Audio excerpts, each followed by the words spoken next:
Welcome back to the Crochet Creatos. Those my friends at yarnspirations.com. I'm your host Mikey. Today is the Crochet Ruffled Shawl. Now this particular shawl here, it appears that it was folded and then it's laying over top of itself, but it's actual fact, it's still one piece. And there's an extra ruffle layer that has been added to it, so it gives it double ruffles at the bottom.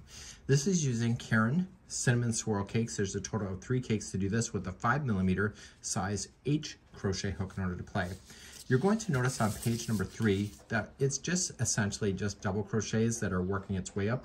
The middle one of the grouping of 5 is always going to have the 5 double crochets in it. And then what we want to do then is in number 30, we want to just use one of the loops only, so we leave it free, and we want to continue along so that we get to the layers that we need to in order to create the double layers. So I'm going to be getting yourself started, and then I'll talk my way through this. I'll do a quick demonstration, but a lot of this video today is just being able to follow the instructions as written. Without further ado, let's begin right now. The yarn of choice today is Caron Cinnamon Roll cakes. Really quite fabulous and fun, and let's begin. I'm using a substitution yarn today. Let's begin, and we are going to chain 4. So 1, 2, 3, and 4. And in the 4th chain from the hook, I need you to put in the following. I need to put in 6 double crochets into the first one. So just like go in there and let's count those out together. So we have 1, 2, 3, 4,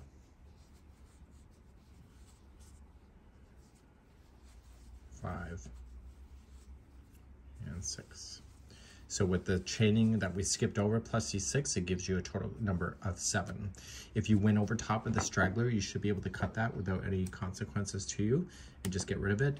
And now rounds number 1 through 29 are all going to be done the same way. So let's begin.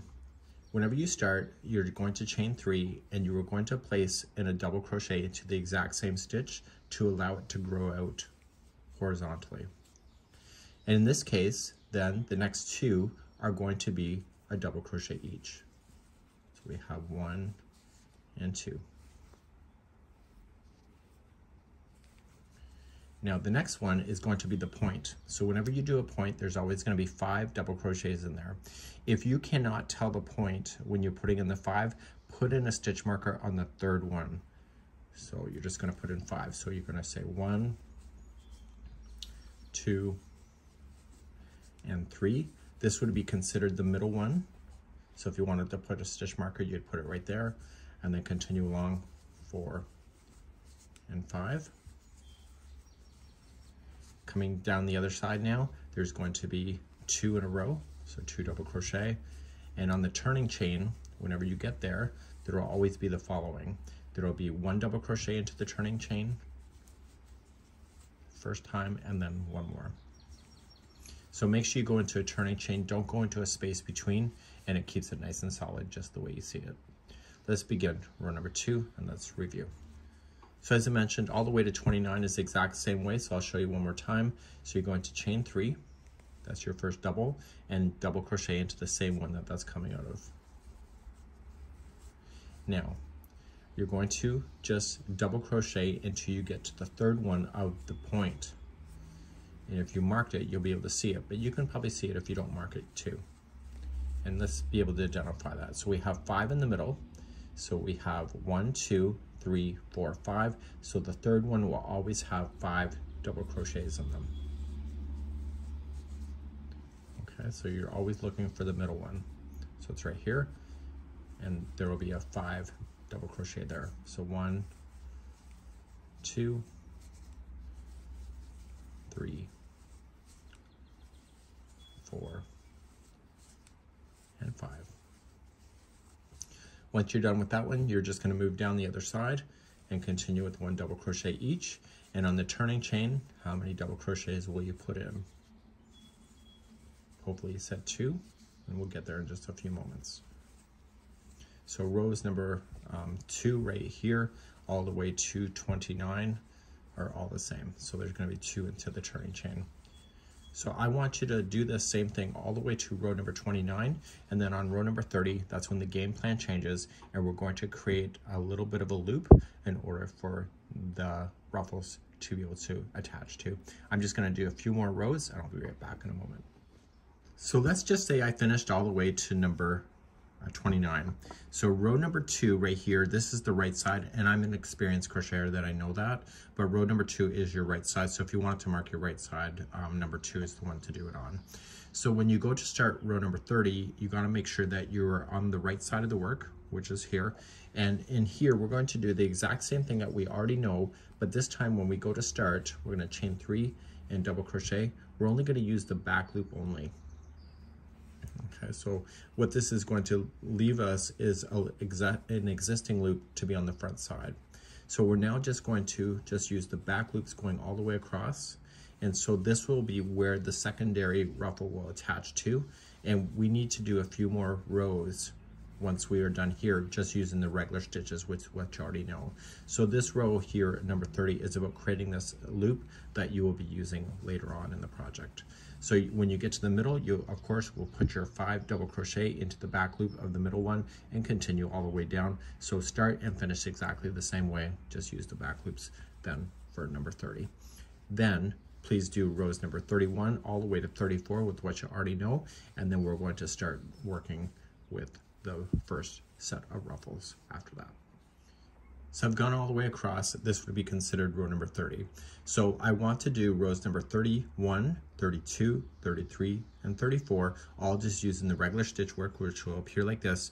And at the end of number 34, it will be on the wrong side of the work. So this upper loop that you see here, when you turn it over, you don't see it at all. And so this would be classified then as the wrong side of the work. And this is where you would start the lower ruffle edging. So let's show you what that looks like next.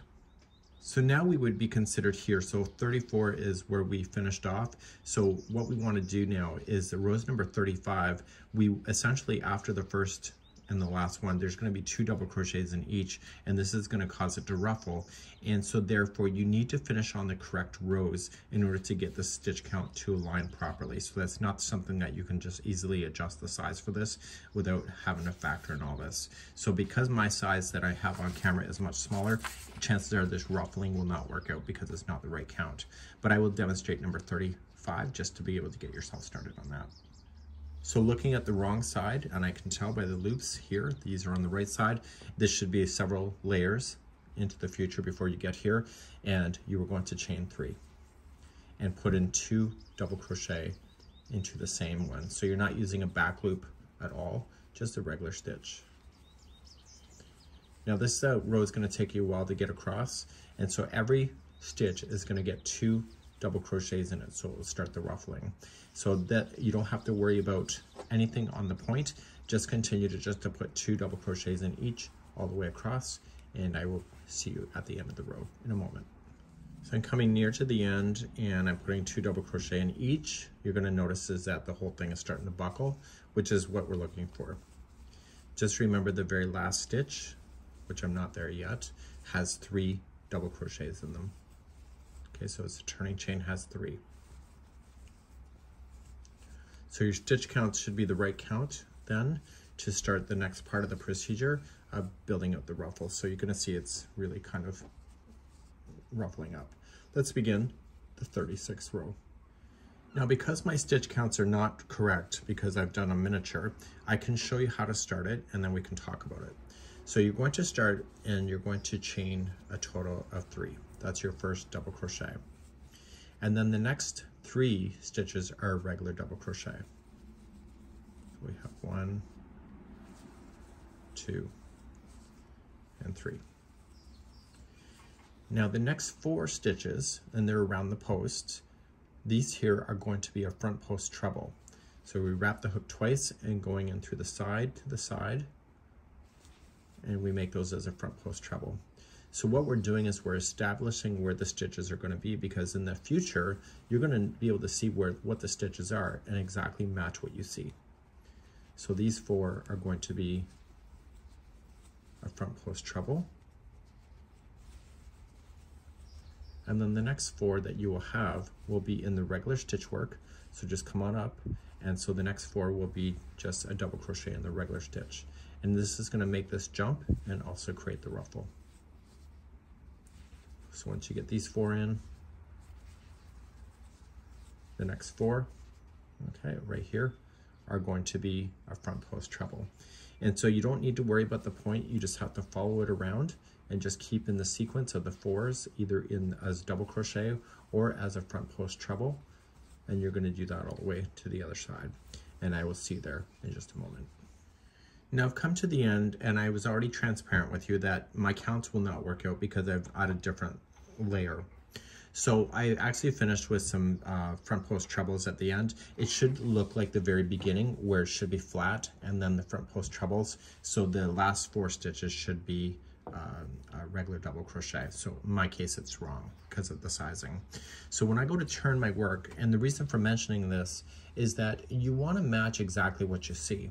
So when you turn now, the next several rows now, from rows number all the way to 39 is going to match exactly what you see. So in my case, I'm going to chain 3, so we're not growing out at all. But in this case, you should have double crochets here, but in my case, it's front post trebles. So if you see that it's a front post treble, make it a front post, make it a back post treble in this case because it's turned around backwards. So you want to keep the ridging all the same when you see it. So you're just basically looking at the stitches and determining, and everything's in groups of 4, so that helps you to remember that as well. So when you see regular double crochets, which I'm about to see, I'm going to keep those as regular double crochets in this case. And so it's that front post treble that is ruffling it to make it look balanced. Okay, so you just need to just go back and forth until you get to the 39th row, and then you are just going to finish off with what you already know. Okay, so here I can tell this is the trebles, so I want to keep this as a back post treble. So when I go to turn it around and I'm doing it from the front side again, I will be putting in doubles where I see doubles and keep them front post trebles where I see those in order to keep it going up like that. Now, what about this line here? Well, this line here is also going to be with what I'm doing here, but we have to get ourselves started. So I'm just going to say that I finished this, and I'm going to demonstrate how this is done right here. So when you're ready for the upper ruffles, which is 5 rows, you're going to turn it to the right side of the work so you can see that this you can see that this loop is here. So this here will be several rows away, and then the fringing will start. So when you're ready for the second layer right here, what I want to do is that I want to turn this work and have it like this, and I want to join it here, and I want to come across like so. So I want to use those loops that I can see, and I'm going to start, and I'm going to just attach, chain 3, and I want to double crochet into the same loop. And so every loop all the way to the other side are going to be 2 double crochets into each. Okay. And that's all you're going to do. So just to do 2 double crochets in each stitch all the way across to the other side, and I'll be right back in a moment. So you're coming all the way across, and then you're going to turn your work, and you should be looking at the right side of the work. Okay, so when the ruffles are starting like this, so these ruffles have a line that's on the back, and so you'll notice that is the wrong side. When you go to start this row here, what we need to do is that we need to eliminate out 2 stitches. So when we go to start this, we are just going to chain 3 like that, and then the next 2 we are going to put 2 together as a 2 together double crochet. So that just eliminated out a stitch there. So now the next 2 are going to be a regular double crochet. Now the next 4 that you will run into are going to be with what you already know. So those are going to be the front post trebles for 4 stitches. And then you're going to do exactly with what you know. Okay, so you're going to go all the way across like this. So there will be 4 in the front post and then 4 as regular double crochets. And you're just going to be bouncing in between the 2 sets when you go to do that. So what I have to do is that I have to meet you at the end of this row because it just changes slightly to get the counts to be proper. So then the next 4 in a row would be regular double crochet, and you'll noticing that the ruffle then will start taking shape from this point. So what I'll do is I'll see you at the end of the row, and we'll just show you how to decrease another stitch, and then your stitch count should be perfect to be able to finish your ruffling off as written in the instruction. So as I mentioned before, because I have a different size, it's not going to match exactly. But what we need to do is we need to pay attention to the end of this row. And so you want to put in your double crochets as you normally would have done. But you're only going to put a total of 3 in there. And you're going to have 2 stitches left. Now I've just kind of fudged it to make it work. But the last 2, you want to be as a 2 together double crochet. So you've eliminated out a stitch there too. And so this will give you a total count of 4 of these double crochets at the end. So it'll be 4, 4, 4. So now when you turn your work, you're going to be on the back side again. And so you're just going to start off and match exactly what you see. So you just chain 3 and then double crochet into the next 4 stitches, or sorry, 3 stitches. So there's a total count of 4. And then when you run into those front post trebles that you already did before, they will be back post, and there should be a total of 4 of them. In my case, there's not because of doing it, but the rest of it is. So then there are 4, those will be a back post treble to keep the ruffle on the other side, which is the good side of the work. And then the double crochets will be double crochets as you normally know them. So you're going to do a total of 5 rows right from the beginning of this. So right now you see row 1, 2, and 3, 4, 5. So there's not too many rows that are involved in this particular process. Okay, so there should be a total of 4 there, but there's only 3 because I'm fudging it. So those are regular double crochets, and you're going to make those as regular double crochets. So I know it's kind of a mismatch video today because I'm covering a lot of steps just incrementally, but it's actually a pretty easy process. And so you end up, and these layers will be further away from each other, but the layers will kind of overlap, giving it weight at the very base. And so it'll give it some really nice structure when you're going to wear something like this. So this is the Caron Ruffled Shawl. That's it for today. We hope you have a good one. Bye-bye.